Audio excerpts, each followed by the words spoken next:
2025 is right around the corner. It is only 108 days away from us. At the point of me filming this video, that is about 3 months. We are in September, so that means that we are right at the end of the year. And around this time, I usually find myself wanting to improve faster and better than ever before, and I know it's something that a lot of people experience as well. This is the best time to recreate yourself, I think. I think that when you have the motivation and you're able to help yourself develop discipline to improve yourself, then you are likely to find success in achieving that recreation of yourself. In this video, we will talk all about how you can level up in 90 days with just 11 steps, easy peasy steps. Once you start implementing them and practicing them, they'll become natural and effortless for you.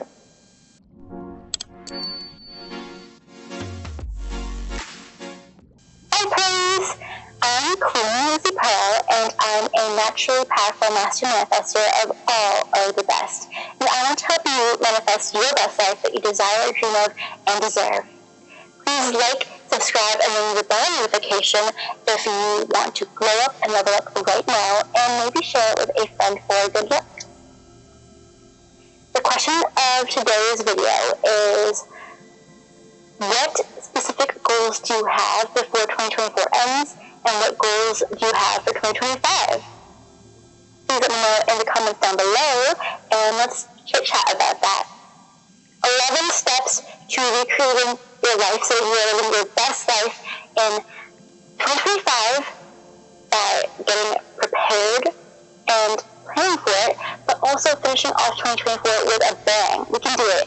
I can do it, you can do it, we can do it. The first step to recreating yourself and achieving your goals at the end of 2024 and carrying that out through 2025 is finding your purpose, finding your why.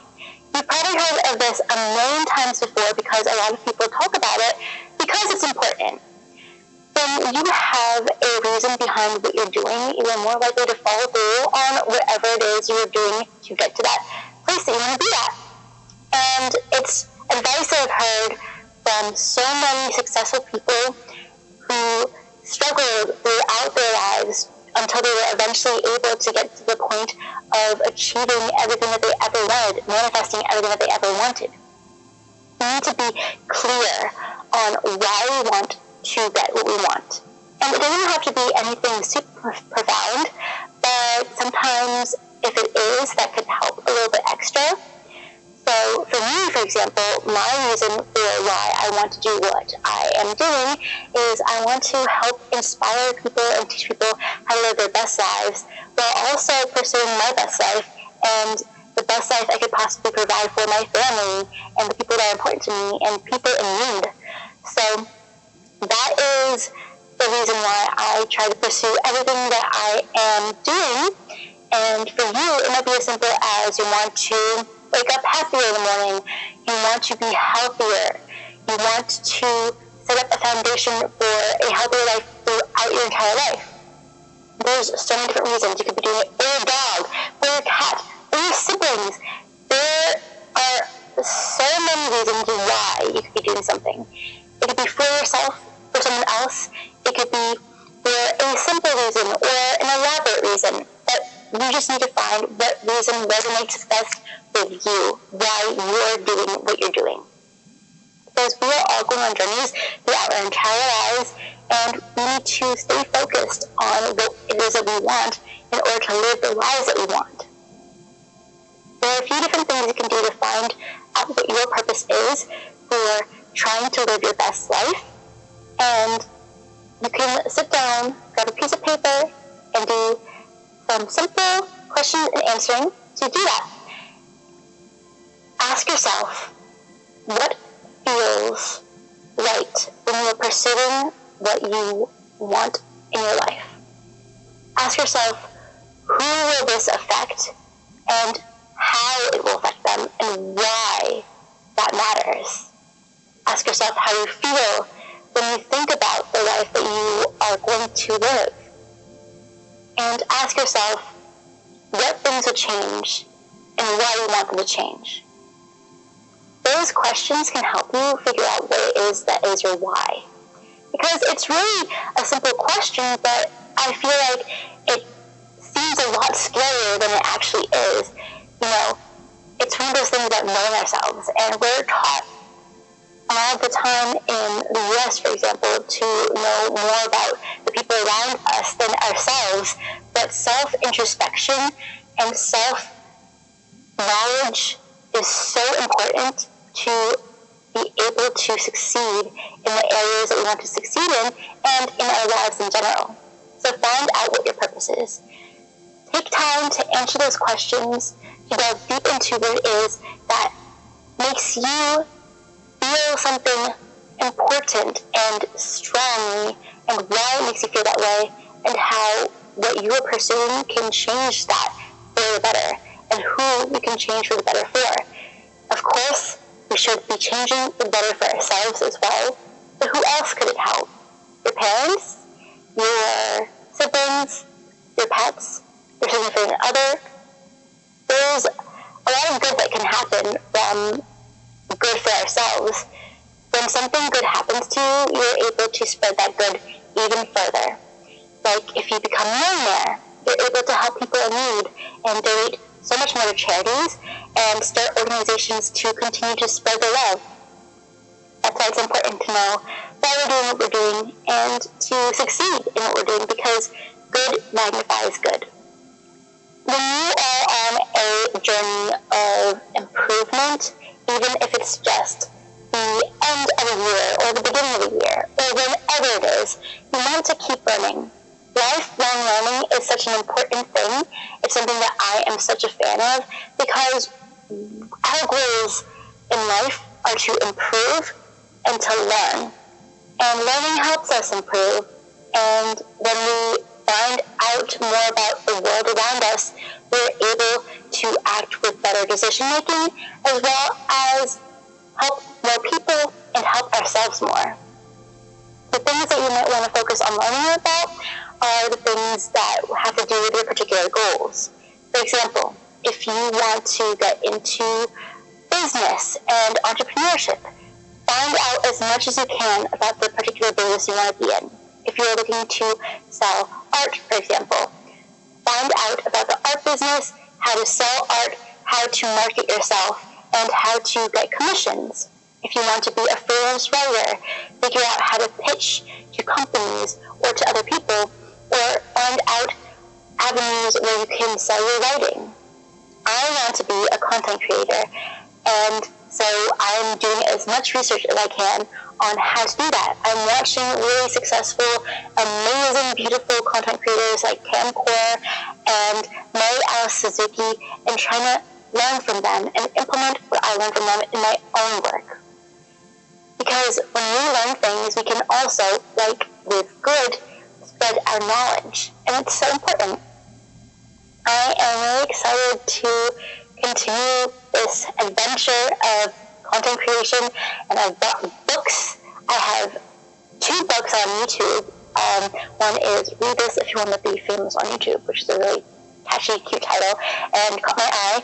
And the other is How to Do YouTube for Dummies, because we're all a little bit of a dummy, but we're also super smart, and that's why we want to learn, because the smarter you are, the more you want to learn, and the more you learn, the smarter you become, and it's just an amazing cycle that continues to fuel itself, and we should all aspire to do that. And other things that you might want to learn are new skills.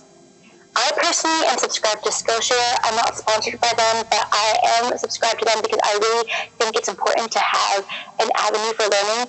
I'm in school still, and I am pursuing my dream in my degree, because I am doing an English and creative writing double major. And I want to be a writer. That's something I've always wanted to do since I was a kid. Being a content creator and being a writer. Things I've always wanted to do. And so I'm pursuing them. But I have to learn the skills that make them good and positive, and that help them to help me. You know? When you have a certain skill and you continue to work on it and hone your craft and foster it, you're able to make your craft better for other people. You're able to make it better for yourself. It becomes a cornucopia that just keeps on giving and giving and giving when you give to it. Give it time, give it effort, give it energy to work on it. And I also am subscribed to Masterclass because I love those kinds of really professional videos too from people who know what they're talking about. And I suggest Masterclass and Skillshare if you can afford it, and if you can't, YouTube is free. There's a lot of free advice out there. There are people in our lives that we might be able to meet who could teach us. If you want to learn about writing, or you want to learn about manifesting or content creation, I will help you. Just email me and I'll do what I can to help you, because we're all still learning. And really working on our skills is super important. TAM Core says to specifically learn high income skills as well, which goes back to the learning about how to create a business. You can learn how to invest. You can learn how to do very particular marketing skills. So let's say you want to eventually work in marketing. You'll have those skills you'll be able to add to your resume. You want to also learn skills that can fulfill your life and that you can put on your resume, because those two are going to just really skyrocket your progress and your success. And of course, you want to continue to learn about whatever it is that makes you happy. If you have a particular interest, follow it. Follow your passion, because you'll be able to turn it into something beautiful. I love manifesting, so I am teaching other people about manifesting. Somebody might love anime. They can teach people about the different plot structures or different popular anime shows that they enjoy. There are so many YouTubers who are just, their niche is anime. There are people who enjoy collecting antiques, and they can use that and leverage that to teach other people about antiques, maybe open an antique shop. We can leverage our passions and the skills that we naturally have for our own success and to help other people. We don't have to find something completely new or something completely socially acceptable necessarily, because some nerdy things that might not be very popular seemingly could be popular. People enjoy rocket science who are rocket scientists, and so they can learn from other rocket scientists. I'm not someone who's particularly interested in STEM, but my boyfriend loves to just learn about STEM things. He enjoys finding fun facts about science and technology. And so, even if something isn't really popular, you can follow it and use it to help yourself and to help others. Because at the end of the day, those two things are our primary goals. Now, when we are trying to improve our lives, we want to stay consistent in reviewing our goals so that we know exactly what it is we're doing. When you have a vision in mind, you can just go straight towards it. It's like that advice you learn when you're driving. You want to look where you're going, because if you look any other way, you're going to accidentally go the wrong way. And it's the same thing with achieving goals or recreating ourselves. We want to keep the vision of who we want to be in our minds. We want to keep our goals on our mind so that we can really go after those things in particular. I have a very specific image in the mind of who I want to be and where I want to be by the end of 2025. And so I'm constantly robotic affirming, looking at my vision board, and scripting to really follow that vision of myself. Now, you don't have to do this in a very complicated way if you don't want to. It can be as simple as just looking at your planner, setting weekly intentions for particular goals that you want to accomplish, or particular habits that you want to start practicing, or where you want to be by when. You can look at your goal list also, if that is the only thing you can do, as long as you do one thing that helps you move towards your goal every day, or at the minimum every week. And you want to look at your goal list at least weekly, better if you can do it daily, and that is the minimum you can do. like I said, you can also do more with it. You can actively plan it out. You can say where you want to be by when. You can manifest and saturate your mind every day.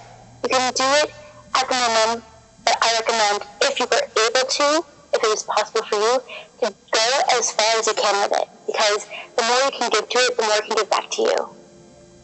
We just want to stay focused and consistent on our goals, and that's why we want to review them at minimum weekly. But we also want to reflect on our progress and our success, because we want to see how far we've made it by a certain point, so we have a frame of reference of where we are. Let's say we are trying to lose weight.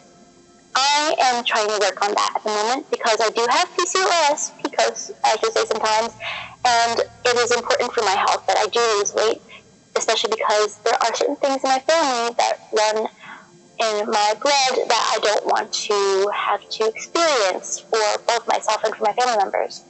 And so I have to practice good habits and get to the point where I can be healthier. For me, I would have to focus on weighing myself maybe once every 2 weeks to twice every week, depending on what I'm doing. And if you're trying to lose weight, I would recommend the same.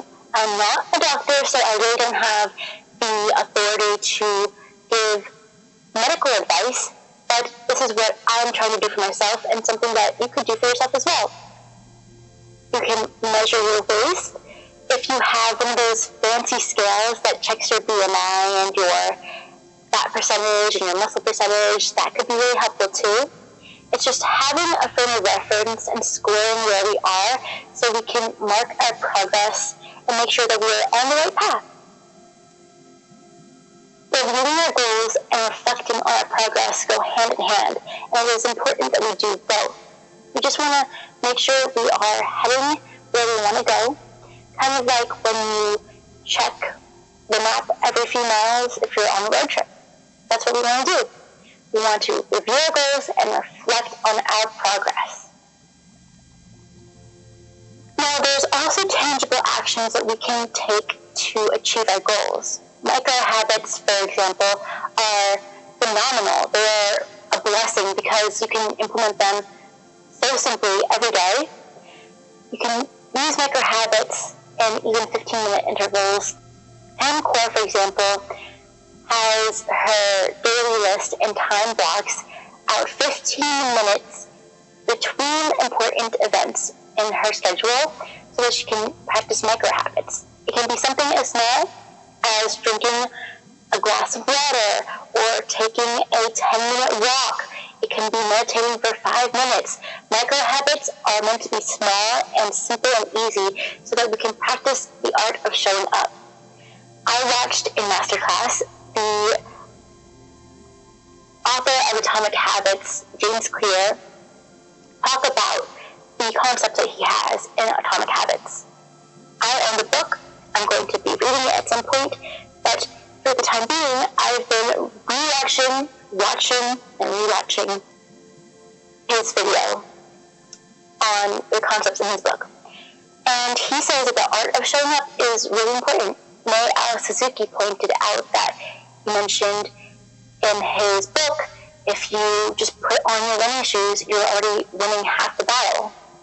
And so micro habits allow us to do things like that, to slowly inch our way towards our progress and practice the art of showing up so that it's easier to discipline ourselves and to find motivation to pursue what we want to pursue. We also want to find time for deep work, however, for being in the flow. Being in the flow is a meditative state where we are so focused on what we are doing that we just keep going with it and we can't find distractions because we're just so engrossed in what we are doing. It is hyper-focusing on our task. And deep work is the art of setting aside time to get into the flow and to really progress a significant amount with our goals. Deep work can be anything like working out for maybe 2 hours, let's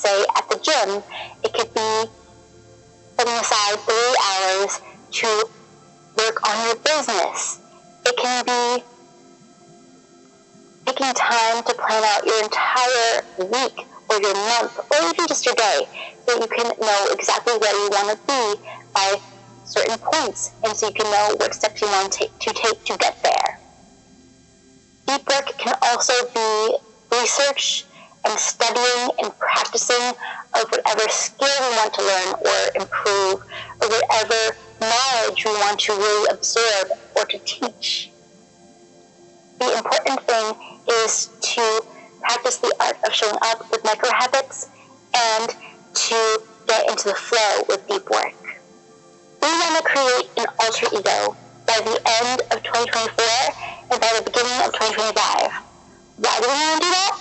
Because it practices both the art of romanticizing our lives and embodying what we want to be. We're not creating split personalities. We're not triggering ourselves if we have particular mental disorders that really associate with those types of things.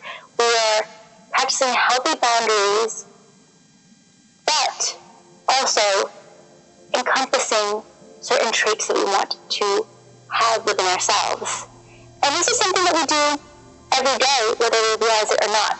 We don't really necessarily create that distinction of an alter ego when we live our lives, but we have different personas that we present towards different people. There is the cultural phenomenon of code switching, as well as the social phenomenon of manners and courtesy in certain places and certain practices in certain audiences. For example, you wouldn't talk to your parents the way you would talk to your friends. You wouldn't talk to your boss the way you would talk to your parents. We have different personas for each event in our lives, but we do it subconsciously and naturally. And creating an alter ego is taking those aspects and just making them bigger and better to become what we want to be and to inspire ourselves and practice being our dream version of ourselves. Being an alter ego does not mean becoming a different person entirely. It means taking traits that we aspire to and practicing them and maybe putting a different name to them, doing a different look with them, or doing different actions with them in order to really concretely solidify that as a certain persona for ourselves. Creating the persona is just an action of distancing ourselves from our insecurities and embodying what we want to do. Because we have that mental distance between who we are and who we want to be, when we embody our personas and embody the traits that we want to be, we are more likely to succeed in something that we might not be able to even attempt when we aren't in that alter ego. Again, the alter ego requires setting a boundary for yourself healthily, knowing that you are not becoming an actual different person, you're not creating a split personality, but you are taking practices that are subconscious and natural and utilizing them to create self-distance, mental distance from your insecurities and embody the traits and the desired outcomes that you have for your dream self and your dream persona. For me, my alter ego is Queen Lizi Pearl, because Queen, Lizi, and Pearl are all nicknames that I have in my real life that make me feel a bit more confident. Your alter ego name could be like mine, nicknames that other people really call you in your real life, or a chosen name that you come up with it for yourself. The important thing about an alter ego name is that it inspires a feeling of whatever you are trying to aspire to. It inspires a feeling of confidence, for example, or maybe of sociability, or maybe of intelligence. You can have an alter ego for school, an alter ego for parties, an alter ego for any type of experience.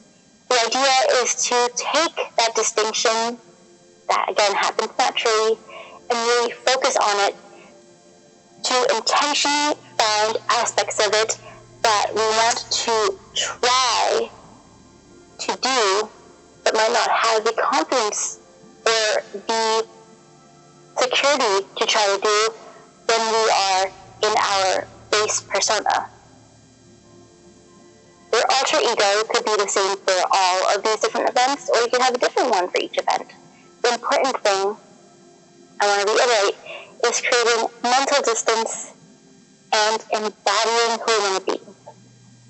It's just really acting differently in certain situations in a healthy way, specifically as the person that we want to be, until we can claim that person as a part of who we are. Because at the end of the day, that persona is just a part of who we are, because we were always able to achieve what it is that our alter ego achieved. We just need that extra push. With this, we want to create a universe of you, like Mary Alice Suzuki says. A universe of you is not changing who you are completely, but improving little aspects of who you are and creating an entire universe of yourself. Like the MCU, for example, the Marvel Cinematic Universe, or the Taylor Swift Cinematic Universe. It's just creating a universe of different aspects of you that are all really a part of who you are, but with different improvements and different actions and choices. It's a part of making that alter ego. Finding your dream self and really becoming that person until you can be that person. Because you will be. Because you are. We want to romanticize our lives and make this process fun at the same time as working hard and doing whatever we can to inspire motivation and practice discipline. Because life is such a beautiful thing, and there are so many different ways we can romanticize it. It doesn't have to be perfect like you might think because of social media. It just has to be you focusing on the beautiful, wonderful aspects of your life. And playing pretend, like when we were kids, and we would pretend to be ballerinas or astronauts or politicians. And it's really just playing pretend in a way that allows us to recognize that real life is fantastical and magical. We are taking real elements and focusing on the incredible aspects of them, and then pretending that they're even better until we realize they already were. We want to make believe. We want to make ourselves believe that life is beautiful, because it is. And when you romanticize your life, you're just noticing the beauty and the inspiration that is already there. It's like the story of this girl who was at the beach, and she was kind of just nonchalant until she saw this person celebrating in the water, and she asked her, "Why are you so happy?" This woman had never seen the beach before because she lived in a landlocked place. And she was so happy to be there. And that's when the original poster of the story realized that you can romanticize things that you've become numb to or complacent to by really focusing on them and noticing details about them and making believe and playing pretend and having fun with them. Because this process of reinventing ourselves for the better should be fun. We should always be improving ourselves and always be having fun with improving ourselves, as well as working hard at it and manifesting diligently with it. And we should be romanticizing our lives by recognizing that there's so many crazy, wonderful things that we can experience. It's being mindful, practicing our senses, and being aware of them. It's being meditative. It's just being self-aware as well as aware of what's around us. And it is really a wonderful thing when you're able to practice it. Because it's something that we deserve to feel. Happy, romantic, fun. Manifesting is such an important part of this journey.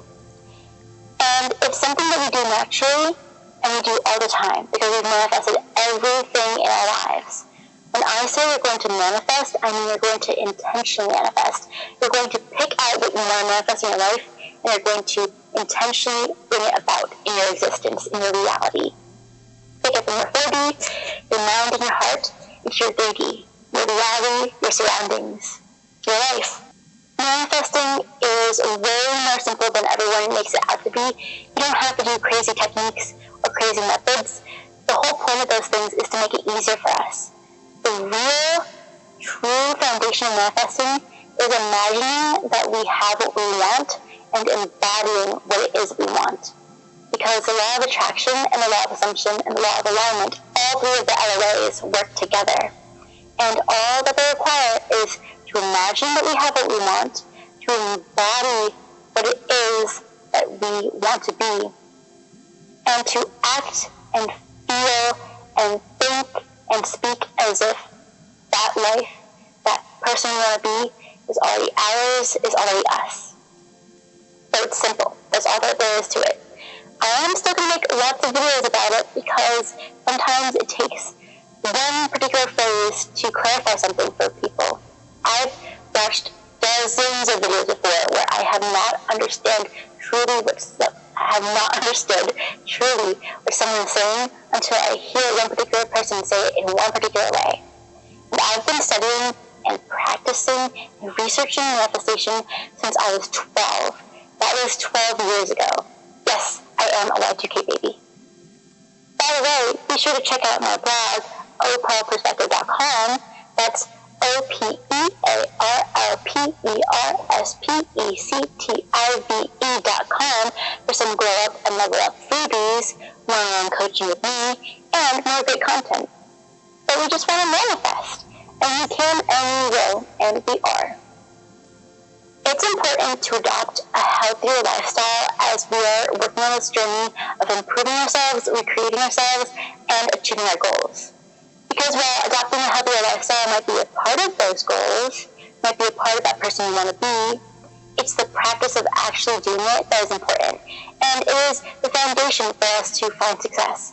When we are healthy in all areas that we can be, and we are able to pursue what we want to do even better. It's important to know the difference between motivation and discipline for creating habits and for the other steps in this video. Motivation is a feeling that you want to do what you have to do. Discipline is not wanting to do it, but doing it anyway. And it's important to have both. It is important to have one at least, but it's best case scenario if we have both at the same time. It's really all about practice and about giving ourselves the time to learn how to be motivated and to have discipline. We can do both. There can be certain drawbacks when it comes to health. That's why you have to pursue health as much as you can. Sometimes it's hard for one person to be mentally healthy or another person to be physically healthy. It's not about being perfect with it. It's about trying to do the best that we can with what we have. For example, I suffer from a lot of mental illnesses, but am I going to let that stop me from being my best self, living my best life, living my dream life, being my dream self? No. I'm going to learn coping mechanisms. I'm going to take medication. I'm going to practice cognitive behavioral therapy and dialectical behavioral therapy so that I can be as healthy as possible with the experience that I have. In terms of being physically healthy, like I mentioned, I have PCOS. I can eat foods that are better for me. I can work out with lower intensity, which is what's better for people with PCOS. I can drink more water, which I often forget to do, but is so important for all of us. And that's just me. Whatever you're going through, you can also do as much as you can to be the best that you can be. But don't put pressure on yourself to be perfect with it. Just try to do the most that you can do to be the best that you can be. Because it's all relative. It's all about being as healthy as we ourselves can be without the pressures of what we desire or what other people are experiencing put on ourselves. That doesn't mean forget about your desired self. It means have that desired self in your mind and work on what you can work with to get there. And eventually, you will be that desired self, even if it might not look exactly identical to how you have it in your mind. It'll still be a version of the best you can be, and that's what's important at the end of the day. So how about we all take a sip of water? Then a break.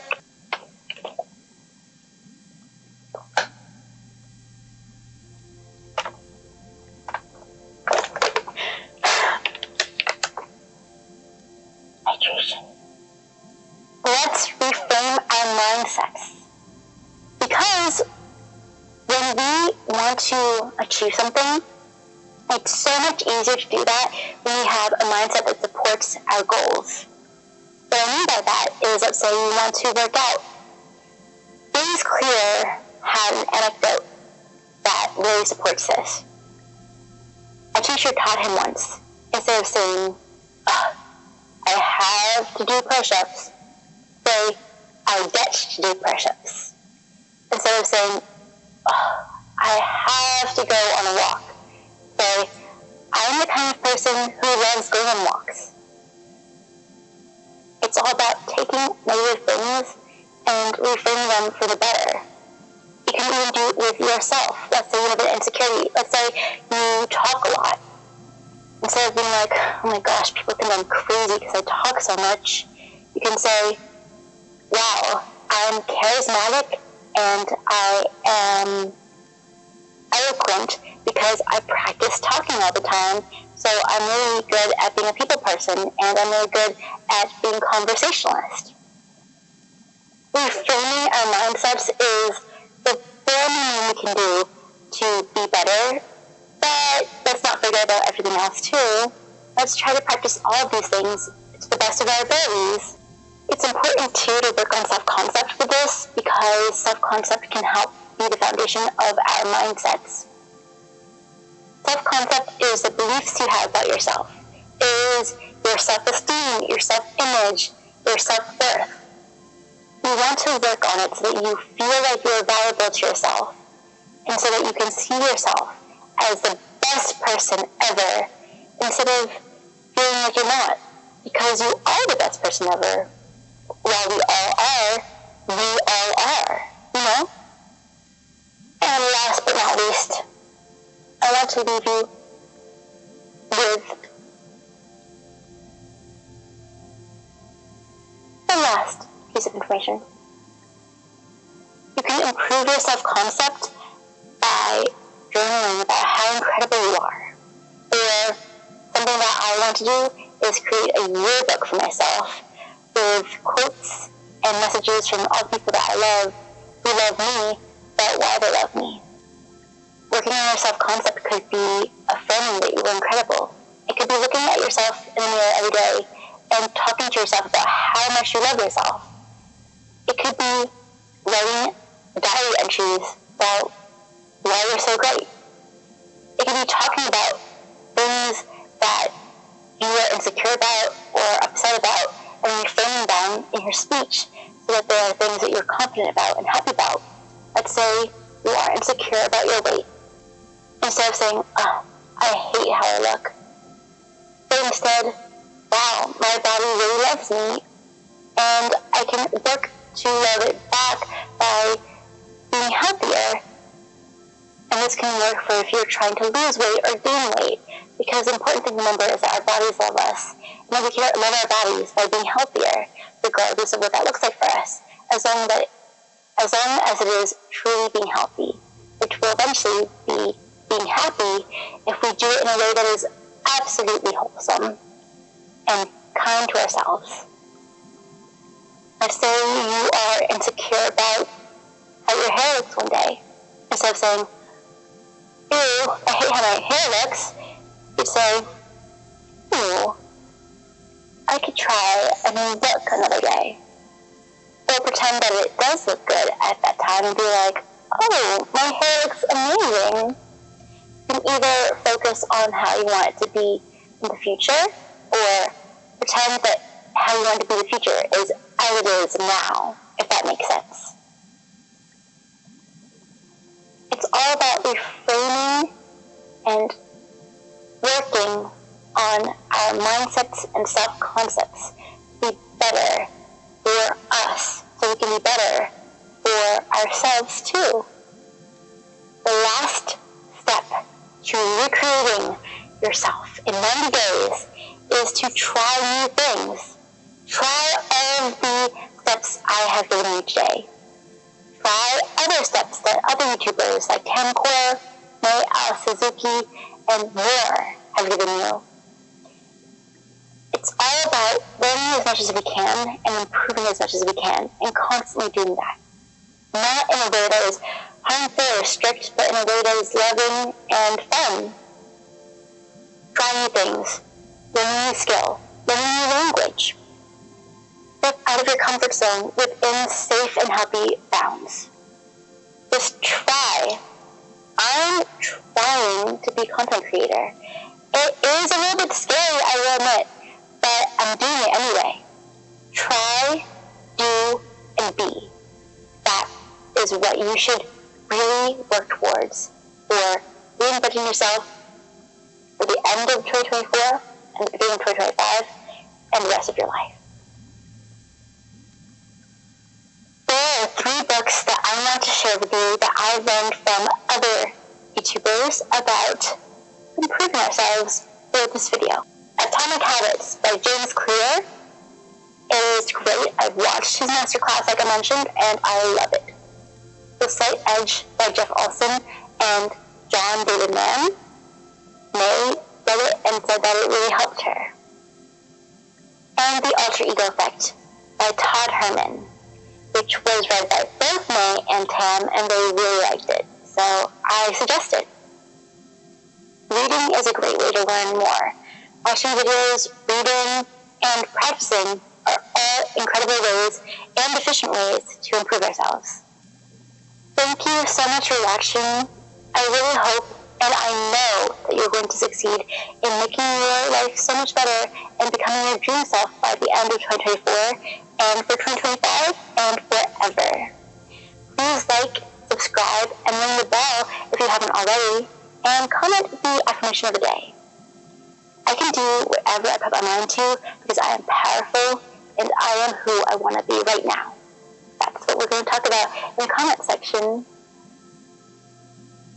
Please join me also every Friday and some other times during the week for some more great glow up and level up content. And remember, you are a naturally powerful master manifester of all the best, and you're our next success story. See you in here.